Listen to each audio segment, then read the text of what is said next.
Hola, ¿qué tal? Vamos a resolver la pregunta número 18 que nos habla acerca de teorías del origen de la vida. Mira, esta pregunta está muy fácil. Nos dice que ordenemos cronológicamente las 4 principales teorías del origen de la vida, que son panspermia, creacionismo, generación espontánea y la teoría físico-química o de Oparin-Hellden, que también le llaman quimiosintética, ¿va? Mira, te voy a explicar el contexto de cada una. Esta pregunta realmente te está preguntando si sabes más o menos cuándo surgieron, pero la verdad es que no necesitas saber cuándo surgieron exactamente. ¿Por qué? Porque la misma teoría, algunas son más complejas y algunas son muy simples. Y obviamente la ciencia va a ir de lo simple a lo complejo la mayoría de las veces. Entonces, mira, te voy a explicar la panspermia. La panspermia dice que la vida no surgió en la Tierra, sino que vino del espacio exterior, con un cometa, algún meteorito, y que pudo venir en forma de algunas biomoléculas principales para la generación de la vida, o que incluso vinieron los primeros microorganismos que llegaron a la Tierra y pues se desarrollaron ya en vida más compleja, ¿ok? No habla de extraterrestres, pero sí habla del espacio exterior, ¿va? Entonces, tiene un poco de sentido. De hecho, sí hay experimentos que se han hecho en meteoritos que han caído en la Tierra y ¿qué crees? Pues sí han encontrado algunas moléculas orgánicas que podrían haber hecho que la vida surgiera, ¿va? Entonces, la panspermia nos habla de el espacio. Ahora, creacionismo, mira, es la teoría más fácil porque la misma palabra te está diciendo, ¿qué onda? Creacionismo es que te crearon. Creacionismo nos habla de que un ser supremo generó la vida en la Tierra, ¿sí? El creacionismo, pues, es técnicamente como lo de las religiones, ¿va? Nada más que no hablamos solamente de católicos o cosas así, sino que hablamos de que en general todas las civilizaciones tienen sus propias teorías del creacionismo. No nos habla de quién, pero sí nos habla de que alguien, un ente que no conocemos, nos pudo haber creado, ¿ok? Entonces, en creacionismo le vamos a poner que nos habla de Dios, de Diosito. Ahí está. Generación espontánea. Generación espontánea es una teoría que también se llama abiogénesis y nos dice que, bueno, de hecho aquí dice generación espontánea, que espontáneamente la vida se genera, que cuando hay condiciones en la Tierra o en algún lugar donde pueda haber vida, la vida, ¡pum!, surge, ¿sí?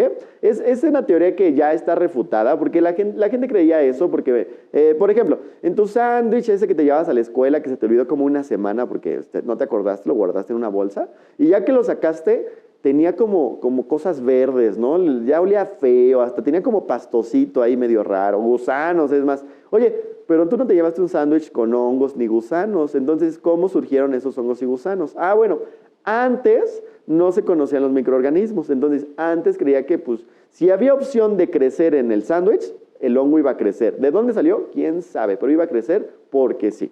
Ahora ya sabemos que esos hongos, esas bacterias, esos gusanitos están alrededor de nosotros, que seguramente esos hongos, sus esporas estaban en el ambiente y le cayeron a tu sándwich, que las bacterias también estuvieron en el ambiente o incluso en algunos de los productos que estaban en tu sándwich, o que los gusanitos los puso una mosca o algún bicho que puso sus huevecillos y ahora se convirtieron en larvas, ¿va? La generación espontánea nos habla de que la vida surge porque sí, ¿va? Entonces le vamos a poner porque sí, porque sí.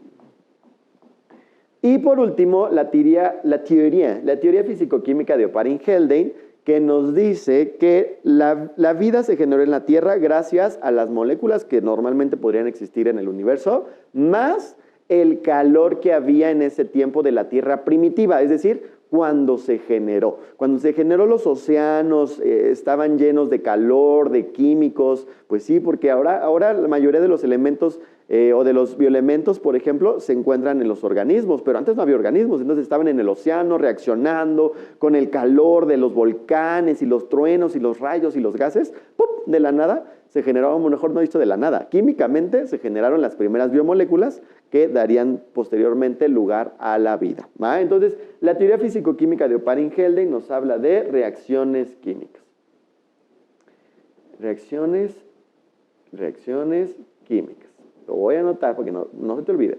Ahora, ¿por qué te digo que no necesitamos saber cuándo fueron exactamente estas teorías? Porque está muy fácil, muy fácil de ordenar. ¿Cuál crees que fue la primera explicación muy simple que podríamos dar acerca de la vida? Y que de hecho la mayoría de la gente lo cree porque es una teoría que se generó desde el inicio de las civilizaciones. Desde que alguien se preguntó ¿de dónde venimos? esa respuesta nunca faltó. A ver, ¿cuál crees? Ah, pues es obvio, la de creacionismo, ¿va? Es muy fácil explicar. Es más, tú sabes que cuando hay fenómenos que no se pueden explicar aún, ¿qué decimos? Diosito, ¿no? Por eso es que antes hasta la lluvia tenía diositos y todo tenía dioses porque no se sabía exactamente por qué salían. Poco a poco, conforme fuimos investigando, conforme se fue investigando, pues ya fueron como mitiéndose. Ahora ya sabemos que no hay de un dios del trueno, por ejemplo, ¿no? Que los rayos son hechos por la fricción entre las gotas del agua y todo eso, ¿sí?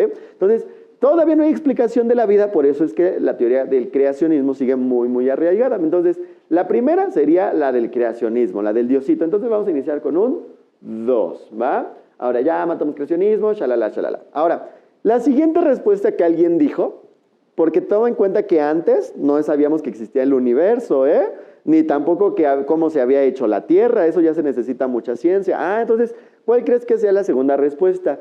Pues cuando alguien no sabe cómo decirte qué pasó, pues dice, pues sucedió, ¿no? ¿Cómo sucedió? ¿Quién sabe? Pero sucedió. La siguiente teoría que se generó fue alguien que dijo, no, ¿sabes qué? Dios no existe. Entonces, ¿cómo se generó la vida? Pues porque sí. O sea, es casi lo mismo, nada más que ahora no hay un autor, simplemente se generó porque sí. Entonces sería 2 y 3. Y mira, ya con que sepas 2 y 3, ya la armaste, porque mira, inicias con 2, sigues con 3, pues ya acabaste. La respuesta es la B. Según esto, después seguiría la de la panspermia, ¿sí? Y después seguiría la de Oparin-Haldane, la de la teoría físico-química. Tiene un poco de sentido porque la panspermia, bueno, tiene una explicación que es del espacio exterior, pero no te explica cómo, ni dónde, ni cuándo, ni quién, ni por qué, ni en qué época, ni nada. Mientras que la teoría físico-química sí nos dice un poquito más o menos las fechas, más o menos ya está un poco más basada en saber cómo se originó la Tierra, ¿va? Sí, porque antes no se sabía cómo, ahorita ya sabemos, incluso podemos saber la edad de la Tierra, etcétera, etcétera, ¿sí? Ahora mira, para que te quedes más tranquilo, ya sabemos que es la B, te voy a poner las fechas. Mira, las fechas de estas teorías nos dice que la primerita fue el creacionismo, que más o menos llevamos con esa teoría. Pues si ya estamos en el 2020, pues 2000 más 4 son como 6,000 años, ¿no? O sea, hace 6,000 años ya se creía en un diosito, ¿sí? Dijimos que era la B, entonces iniciamos en 2. Posteriormente, más o menos por el 384 a.C., alguien dijo, no, ¿sabes qué? Dios no existe, se genera por sí solo. Y entonces es 2 con 3. Después, según esto, sigue la panspermia, sí, tiene sentido, 1908, y posteriormente, en 1920, la teoría quimiosintética. O sea, prácticamente tenemos 100 años con esta teoría, y pues es la más arraigada, de hecho es como de las más importantes entre la panspermia y la teoría de Oparin. Ahí nos vamos dando un tiro en biología. Recuerda que hasta ahorita no sabemos la realidad porque pues no sabemos cómo pasó, pero sí tenemos pruebas de que esto podría haber sido o de que esto podría haber sido. Así que la respuesta correcta a esta pregunta es la letra B.